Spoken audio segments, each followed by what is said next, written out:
কৰিছে যিসকলে ভাবে যে এইবাৰ শাসক পক্ষই আগৰ বাৰৰ দৰেই আকৌ ভাল ফলাফল দেখুৱাবলৈ সক্ষম হ'ব সেইসকলৰ দৃষ্টিত চৰকাৰৰ উন্নয়ন সেইসকলৰ দৃষ্টিত হিমন্ত বিশ্ব শৰ্মাৰ আগ্ৰাহী মনোভাৱ কিন্তু এনে বহু লোক আপোনালোকে লগ পাব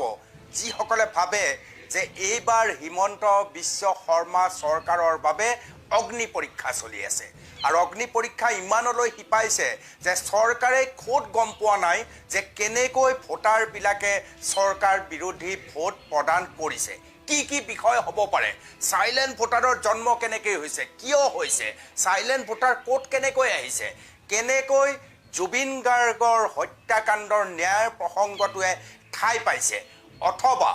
অথবা চৰকাৰৰ সম্পৰ্কে যি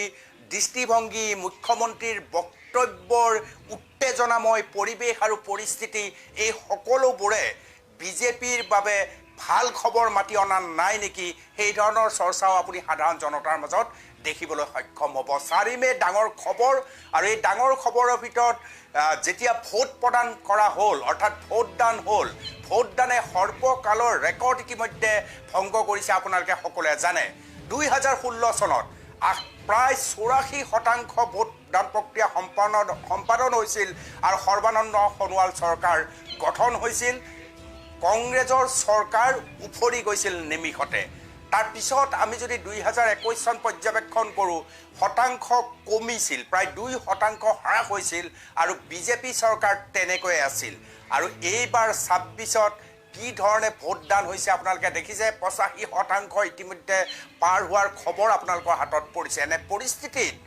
যি ধৰণৰ বুৰঞ্জী দেখা যায় নিৰ্বাচন কেন্দ্ৰিক বুৰঞ্জী দেখা যায় সেই বুৰঞ্জীত পৰিৱৰ্তনৰ ঢৌৰ বাবে এই বৃহৎ হাৰত ভোটদান প্ৰক্ৰিয়া হৈছে নেকি এই চৰ্চাই ইতিমধ্যে চলি আছে কিন্তু সেই চৰ্চাৰ মাজত মুখ্যমন্ত্ৰী ডক্টৰ হিমন্ত বিশ্ব শৰ্মাই ক'ব খোজে কোনো ধৰণৰ সন্দেহ নাই 90 তাৰ পৰা গুচি যাওক 104 লৈ তাৰ পৰা বিজেপি তললৈ নমাৰ প্ৰশ্নই নুঠে এনডিএ কোনো কাৰণত তললৈ নানামে ধৰণৰ মতামত ইতিমধ্যে মুখ্যমন্ত্ৰী ডক্টৰ হিমন্ত বিশ্ব শৰ্মাই দি আছে মুখ্যমন্ত্ৰী ডক্টৰ হিমন্ত বিশ্ব শৰ্মাই ৰাষ্ট্ৰীয় স্তৰৰ টিভি চেনেলৰটো এই বক্তব্য ৰখাৰ সময়ত এনে কেইবাটাও চেনেল আপোনালোকৰ সন্মুখত থাকিব যেনে আজতকৰ নিচিনা চেনেলেও ইতিমধ্যে কৈছে যে এইবাৰ এনডিএ মহা সংকটত পৰিছে এনডিএ 30ৰ পৰা 40ত থাকি যাব পাৰে 75টা সিট দখল কৰিবলৈ সক্ষম হ'ব পাৰে গৌৰৱ বাহিনী গৌৰৱ লুৰিন অথবা অখিল বাহিনীয়ে এই ধৰণৰ মতামতো প্ৰকাশ কৰিছে তথাপি অংক মাষ্টৰ সাজু হৈ আছে ইটোৰ পিছত সিটো অংক চলি আছে আৰু সেই অংকৰ মাজত মুখ্যমন্ত্ৰী ডক্টৰ হিমন্ত বিশ্ব শৰ্মাৰ হেহতীয়া অংক কি স্ক্ৰীনত দেখুৱাইছোঁ থাকিব কাৰণ মই প্ৰথম ভাবিছিলোঁ যে AIDF অসমত সিট নাপায় AIDF 4-5খন সিট পাব তাৰ পৰিপ্ৰেক্ষিতত কংগ্ৰেছ 18ৰ পৰা 22 এইটো ৰেঞ্জত থাকিব আৰু বিৰোধীক লৈ হয়তো যদি আমি 90 পাওঁ তেতিয়া বিৰোধীহেতুতো 36 হ'বই লাগিব চিন্তা চৰ্চা তাত কিন্তু AIUDF এইবাৰ নিশ্চিহ্ন হৈ যাব আৰু কংগ্ৰেছকহে সংখ্যালঘুৱে ভোট প্ৰদান কৰিছে এই কথাৰ চৰ্চা চাৰিওফালে হ'বলৈ ধৰিছে আৰু এই মুহূৰ্তত এই চৰ্চাত দেখা গৈছে AIUDFৰ ভাগ্যত খুব বেছি এখন আসনতেই সীমাবদ্ধ হোৱাৰ সম্ভাৱনা আছে অসম গণ পৰিষদৰ অৱস্থা তথৈবচ বুলি ইতিমধ্যে কোৱা হৈছে আৰু এই সময়তে ভাবি মুখ্যমন্ত্ৰী হিচাপে চৰ্চাত থকা নিৰ্বাচনৰ আগৰ পৰাই চৰ্চাত থকা গৌৰৱ গগৈও অংক মাষ্টৰৰ ভূমিকা লৈছে লৈ কৈছে 4 মেৰ পিছৰ চৰকাৰ যিখন হ'ব সেইখন বিৰোধীৰে হ'ব কি কৈছে গৌৰৱ গগৈ শুনক খালি কংগ্ৰেছ হ'বলৈ নহ'ব উচিত নহ'ব চবৰে চাৰিমে আমাৰ বিৰোধী ঐক্যবদ্ধ চৰকাৰ খালি কংগ্ৰেছ হ'বলৈ নহ'ব উচিত নহ'ব চবৰে সাংঘাতিকভাৱে পৰাৰ কথা বহুতে কয় যোৰহাট লোকসভা সমষ্টিৰ অন্তৰ্গত আটাইবিলাক বিধানসভা সমষ্টিতে গৌৰৱ গগৈ যথেষ্ট প্ৰভাৱ পেলাইছে মুখ্যমন্ত্ৰী ডক্টৰ হিমন্ত বিশ্ব শৰ্মাই আওপাকে সেয়া চিন্তা কৰিছে উজনি অসমত আমাৰ বাবে প্ৰত্যাহ্বান যোৰহাট লোকসভা সমষ্টি বুলি ইতিমধ্যে উল্লেখ কৰিছে কিন্তু আমাৰ হাতত পৰা তথ্য মতে উজনি অসমৰ এনেকুৱা কেইবাটাও সমষ্টি যাক আপুনি কল্পনাই কৰিব নোৱাৰে তাত বিজেপি চিটিকি পৰিব তাত তীব্ৰ প্ৰত্যাহ্বানৰ মুখামুখি হৈছে 50-50 50-50 ধৰণৰ পৰিস্থিতি হৈছে দুলীয়াজানত সেই ধৰণৰ পৰিস্থিতি হৈছে মামৰাত হৈছে ডিগবৈত হৈছে সেই পৰিস্থিতিত টিয়কত কংগ্ৰেছৰ প্ৰাৰ্থী জয়ী হোৱাৰ সম্ভাৱনা বহুত বেছি বাঢ়ি গৈছে সমান্তৰালভাৱে আমি যদি আৰু আগলৈ যাওঁ মাকুমত সমস্যাৰ মুখামুখি হ'বলগীয়া হৈছে বিজেপি আৰু NDA ধেমাজিত সেই ধৰণৰ পৰিস্থিতি চিচিবৰগাঁৱত সেই ধৰণৰ পৰিস্থিতি লখিমপুৰত তীব্ৰ প্ৰতিদ্বন্দ্বিতা হৈছে নাওবৈচা আৰু ৰঙানদী সমষ্টি এই মুহূৰ্তত বিজেপিৰ হাতত বা NDAৰ হাতত নাই বুলি আপুনি ধৰিব পাৰে বিপুৰীয়া সমষ্টিত তীব্ৰ প্ৰতিদ্বন্দ্বিতা হৈছে গহপুৰত তীব্ৰ প্ৰতিদ্বন্দ্বিতা হৈছে বিশ্বনাথ চাৰিআলি বিজেপিৰ হাতৰ পৰা সৰকি যোৱাৰ কথা কোৱা হৈছে অকণমান আগুৱাই গ'লে ঢেকিয়াজুলিটো যি ধৰণৰ পৰিস্থিতি হৈছে আপোনালোকে সকলোৱে জানে ঢেকিয়াজুলিত বাটাচা ওৰাঙে যথেষ্ট প্ৰভাৱ বৃদ্ধি কৰিবলৈ সক্ষম হৈছে তাত অশোক সিংঘালে ত্ৰাহি মধুসূদন দেখাৰ খবৰ ইতিমধ্যে আহিছে তেজপুৰ সমষ্টিটো একেধৰণৰ তীব্ৰ প্ৰতিদ্বন্দ্বিতাৰ মুখামুখি হোৱাৰ খবৰ আহিছে অৰ্থাৎ উজনি অসম আৰু উত্তৰ অসমত বিজেপি তথা NDAৰ বাবে ধাৰাবাহিক প্ৰত্যাহ্বানৰ মুখামুখি হৈছে আৰু সেই প্ৰত্যাহ্বানৰ মাজত কেনেকৈ 90ৰ পৰা 104 কথা বিজেপি বা বিজেপিৰ অংক মাষ্টৰে কৈ আছে সেয়া কোনো যেন নিশ্চিত হৈ ধৰিব পৰা নাই আমি তাৰ পৰা যদি BTADলৈ আহোঁ BTADটো আন এখন যুঁজ হৈ আছে হাগ্ৰামা মহিলাৰীৰ নিৰপেক্ষ জয় এই মুহূৰ্তত নহয় BTAD যদিও দখল কৰিছিল হাগ্ৰামা মহিলাৰীয়ে বিজেপিৰ সৈতে সম্পৰ্ক কৰাৰ পিছত হাগ্ৰামা মহিলাৰী তীব্ৰ প্ৰত্যাহ্বানৰ মুখামুখি হৈছে আৰু সেই খবৰ আগতীয়াকৈ জানি UPPLে ৰাজ্যসভাৰ সাংসদ হোৱাৰ পিছতো প্ৰমোদ বড়োৱে কিন্তু বিজেপিৰ সৈতে মিত্ৰতা নকৰিলে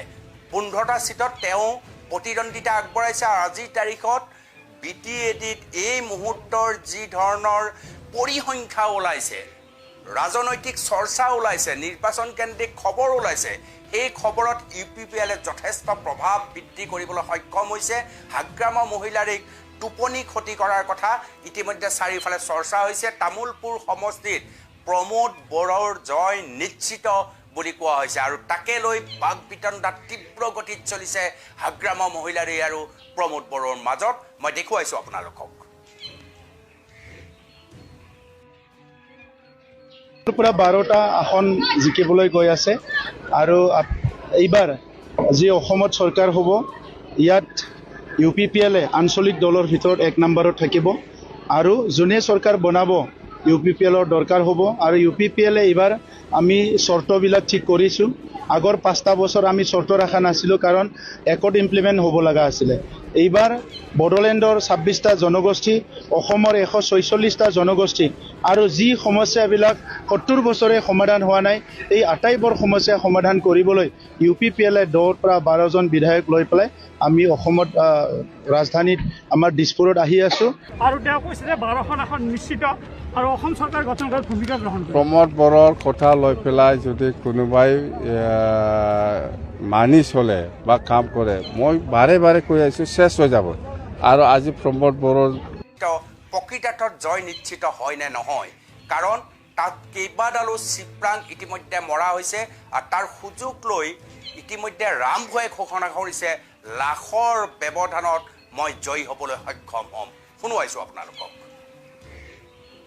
আমি 1 লাখ ভোট পাম একেবাৰে নিশ্চিত থাকক ইমানখিনি কেমেৰাৰ আগত মিছা কথা কৈ লাভ নাই আৰু 1,40,000 ভোট পুল হ'ব আন এটা 40,000 ভোট তিনিজনৰ মাজত ভাগ হ'ব লগা আছিল কিন্তু এজন নিৰ্দলীয় মানুহ নিৰ্দলীয় এজন কেণ্ডিডেট যোৱাকালি গৌৰৱ গগৈ ডাঙৰীয়াৰ ওচৰত আমাক ছাপোৰ্ট কৰিম বুলি আহি আমাৰ লগত সহযোগ কৰিলে 40,000 পৰা যদি 5,000 ভোট আমাৰ ফালে আহে 1,05,000 ভোট আমি পাম 35,000 ভোট বেলেগ পাৰ্টি সমীকৰণ বা কি ৰণনীতি এই দাবী আপুনি কৰিব আমাৰ লগত মানুহ আছে আমি থলুৱা মানুহ ইয়াত আমি টেঙাবল খেলিছোঁ ইয়াত টাংগুটি খেলিছোঁ ইয়াত আধ্যাত্মিক চিন্তা চেতনাৰে আছোঁ প্ৰত্যেকখন গাঁৱৰ প্ৰত্যেকটো নামঘৰৰ লগত আছোঁ প্ৰত্যেকটো শিৱ মন্দিৰৰ লগত আছোঁ আমি মাদ্ৰাছাৰ লগত আছোঁ মছজিদৰ লগত আছোঁ আধ্যাত্মিকভাৱে আছোঁ আমি ইয়াত থলুৱা মানুহ আমাৰ সেইকাৰণে আমি ডাঠি ক'ব পাৰোঁ এইটো কথা আমি দেখিছোঁ যেনিয়ে গৈছোঁ তেনিয়ে আমি দেখিছোঁ আপুনিও দেখিছে বঙালমৰালৈ আপোনালোকৰ বঙালমৰালৈ এইখন আহিছোঁ আপুনি চাওক পাছফালে হাজাৰ হাজাৰ মানুহ ক'ত কেতিয়া থাকিব এজন মানুহ যেতিয়া অন্তৰত বাস কৰিব তেতিয়াহে হাজাৰ হাজাৰ মানুহে সংগ দিব চালানী মানুহ আপোনালোকৰ বঙালমৰাত আহিছে কৰ মানুহ আহিছে আপোনালোকেও দেখিছে তাত 3 ঠেঙীয়া মানুহ নহয় সেয়া ইয়াতে চমক দেখুৱাবলৈ আহিছে মানুহ এই বঙালমৰা মাত্ৰ এডাল হাড়ে বাকী আছে এয়া হৈছে ৰাম ভূঞাৰ মন্তব্য নিশ্চিত জয়ৰ দিশে তেওঁ গৈ আছে বুলি ইতিমধ্যে উল্লেখ কৰিছে যদিও বা বিজেপিৰ যি অংকমাষ্টৰ তেওঁলোকে কেতিয়াবাই ভূপেন বৰাক সেই চিট দি থৈছে আমি যদি অকণমান গোৱালপাৰাৰ ফালে যাওঁ বিজনী সমষ্টিটো নিৰ্বাচনৰ আগমুহূৰ্তলৈকে আমি কি শুনিছিলোঁ সেইটো বিজেপিৰ এটা নিশ্চিত সমষ্টি তাত বিজেপি জয়ী হ'বই কোনো ৰাখিব নোৱাৰে কিন্তু শেহতীয়া খবৰ মতে গৌৰীপুৰত কংগ্ৰেছে আধিপত্য বিস্তাৰ কৰিছে ধুবুৰীত কংগ্ৰেছে আধিপত্য বিস্তাৰ কৰিছে গোলকগঞ্জত সাংঘাতিক পৰিস্থিতিৰ সৃষ্টি হৈছে বিলাসীপাৰাতো সাংঘাতিক পৰিস্থিতিৰ সৃষ্টি হৈছে অভয়াপুৰীত য'ত অসম গণ পৰিষদে নিৰ্বাচন খেলিবলৈ আহিছিল ৰাতিটোৰ ভিতৰত বিজেপি হোৱাৰ পিছত সেই চিটটো সাংঘাতিক প্ৰত্যাহ্বানৰ মুখামুখি হৈছে আনকি বঙাইগাঁও ভাবিব নোৱাৰা ধৰণৰ এটা পৰিৱেশ য'ত আমি সকলোৱে জানো যে অসম গণ পৰিষদৰ নেতা সাংসদ ফণীভূষণ চৌধুৰীৰ সমষ্টি সেই সমষ্টিত তেওঁৰ পত্নীয়ে নিৰ্বাচন খেলিছে আৰু এইবাৰ তীব্ৰ প্ৰত্যাহ্বানৰ মুখামুখি হোৱাৰ খবৰ ইতিমধ্যে বাগৰিছে আনকি গোৱালপাৰা সমষ্টিটো সাংঘাতিক পূব বিলাসীপাৰা সমষ্টিটো সাংঘাতিক পৰিস্থিতি সেই সমগ্ৰ অঞ্চলটোত বিস্তাৰিতভাৱে আপুনি আগুৱাই আহি থাকিলে দেখিব যে সেই সমষ্টিত কংগ্ৰেছে বহুত ঠাইত প্ৰত্যাহ্বান থিয় কৰিবলৈ সক্ষম হৈছে পাল্লা সমানে সমানে আছে কাৰ পাল্লা তললৈ যায় কাৰ পাল্লা ওপৰলৈ যায় ধৰিব নোৱাৰা সমষ্টি নতুন চমৰীয়া সমষ্টিৰ কথা আমি জানো সেই সমষ্টিত ৰেকিবুদ্দিনে ইতিমধ্যে প্ৰত্যাহ্বান থিয় কৰাইছে পলাশবাৰী সমষ্টিত অসম জাতীয় পৰিষদৰ গোস্বামী ডাঙৰীয়াই হিমাংশুক প্ৰত্যাহ্বান জনাইছে সেই ধৰণে আমি যদি আৰু অলপ আগুৱাই আহোঁ তেতিয়াহ'লে হাজো সংৰক্ষিত এটা হাজো সমষ্টি সেই সমষ্টিত এই মুহূৰ্তত কংগ্ৰেছৰ নন্দিতা দাসে প্ৰত্যাহ্বান সাংঘাতিক প্ৰত্যাহ্বান থিয় কৰাইছে বিজনী আকৌ ঘূৰি আহক বিজনীলৈ বিজনীত এইবাৰ কি হ'ব পাৰে সংখ্যালঘু ভোট তাত ভাগ হ'ব AIUDFক বহুতে ভোট দিব কংগ্ৰেছক ভোট দিব বিজেপি ওলাই আহিব এগৰাকী বিশ্লেষক যি নিজে তাত প্ৰতিদ্বন্দ্বিতা আগবঢ়াইছিল পিছত প্ৰতিদ্বন্দ্বিতাটো টাপ মাৰি তেওঁ বহি গৈছিল তেওঁৰ বক্তব্য আপোনালোকে শুনক এনডিএৰ প্ৰাৰ্থী অৰূপ কুমাৰ দে ডাঙৰীয়াৰ ফালৰ পৰা এটা এক্সিট পোল আহিছে এক্সিট পোলটো এনেকুৱা ধৰণৰ মুঠ ভোট 1,82,686 পোল হৈছে 1,60,526 অৰূপ কুমাৰ দে বিজেপিৰ প্ৰাৰ্থীয়ে পাইছে 54,534%, কমল সিং নাৰ্জাৰী UPPL 47,029.2%, নিৰ্দলীয় প্ৰাৰ্থী খলিলুৰ ৰহমান 37,723.5%, আদাৰ্স মানে নিৰ্দলীয় কংগ্ৰেছ UDF আটাইকেইটা লগ লাগি দেখাইছে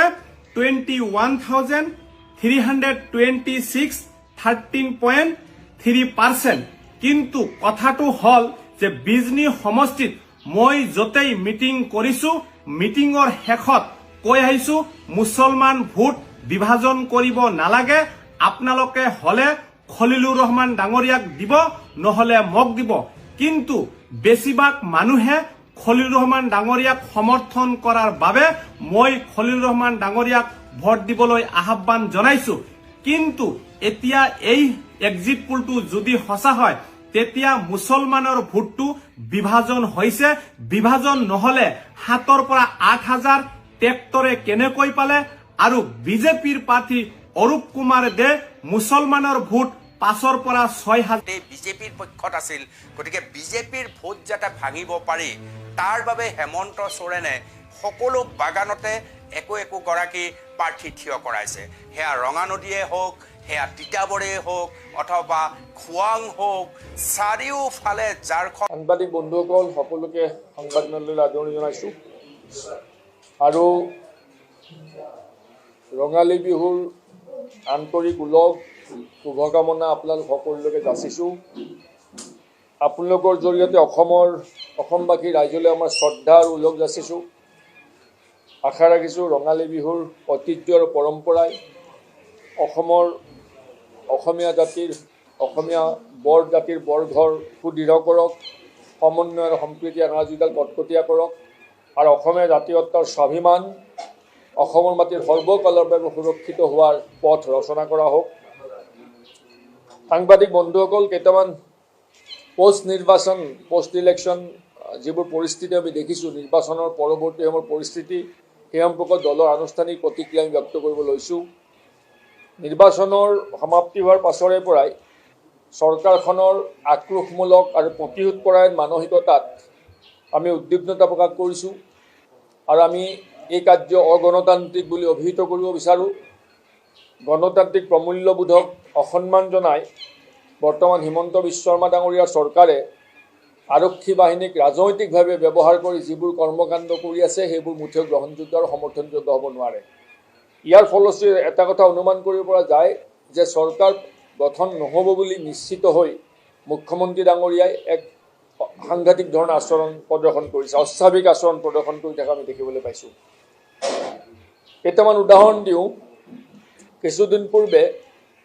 নিৰ্বাচনৰ পাছত খোৱাঙত আমাৰ দলৰ সভাপতি লুৰিণজ্যোতি গগৈৰ গাড়ী ভাঙি পেলোৱা হ'ল। আমি এফআইআৰ দিলোঁ। গাড়ী ভঙাসকলৰ বিৰুদ্ধে ব্যৱস্থা গ্ৰহণ কৰা হোৱা নাছিল, কিন্তু গাড়ী ভঙাসকলে দিয়া অভিযোগৰ আধাৰত আমাৰ দুজন ল'ৰাক আৰক্ষীয়ে গ্ৰেপ্তাৰ কৰিছিল। তাৰ সেইদিনাখনেই এগৰাকী সন্মানীয় মন্ত্ৰীয়ে সংবাদমেলযোগে আৰক্ষীক সকিয়নি দিলে যে যদি এইসকলক গ্ৰেপ্তাৰ নকৰে তেন্তে ল এণ্ড অৰ্ডাৰ চিটুৱেশ্যন ক্ৰিয়েট হ'ব। এগৰাকী মন্ত্ৰীয়ে সংবাদমেলৰ জৰিয়তে ল এণ্ড অৰ্ডাৰ চিটুৱেশ্যন ক্ৰিয়েট হ'ব বুলি ভাবুকি দিব পাৰে জানো? গতিকে সেই মন্ত্ৰীগৰাকীৰ বিৰুদ্ধে কিন্তু প্ৰশাসনে কোনো ধৰণৰ ব্যৱস্থা গ্ৰহণ নকৰিলে, যিটো কৰিব লাগিছিল। তেওঁলোকে কৈছিল যে ঝাৰখণ্ডৰ পৰা কেইজনমান মানুহ তাত আছেই, তেওঁলোকক কোনোবাই আপত্তি কৰিছিল বা কোনোবাই তেওঁলোকক বাধা দিছিল। ঝাৰখণ্ডৰ মানুহ অসমত থকাত বাধা কি আছে? থাকিব পাৰে। গতিকে আইনগত ব্যৱস্থা গ্ৰহণ কৰিব লাগে বুলি বিজেপিৰ মন্ত্ৰী আৰু অন্যান্যসকল দাবী জনাইছিল। একেই প্ৰশ্ন যদি আমি গুৱাহাটীৰ ক্ষেত্ৰত কৰোঁ, গুৱাহাটীত কুংকি চৌধুৰীৰ IT টিমৰ 2-3জন ব্যক্তি দিল্লীৰ পৰা আহিছে বুলি কৈ দিল্লীৰ পৰা আহি থাকিব নোৱাৰি বুলি তেওঁলোক পুৱতি নিশা 3 বজাত গ্ৰেপ্তাৰ কৰা হ'ল।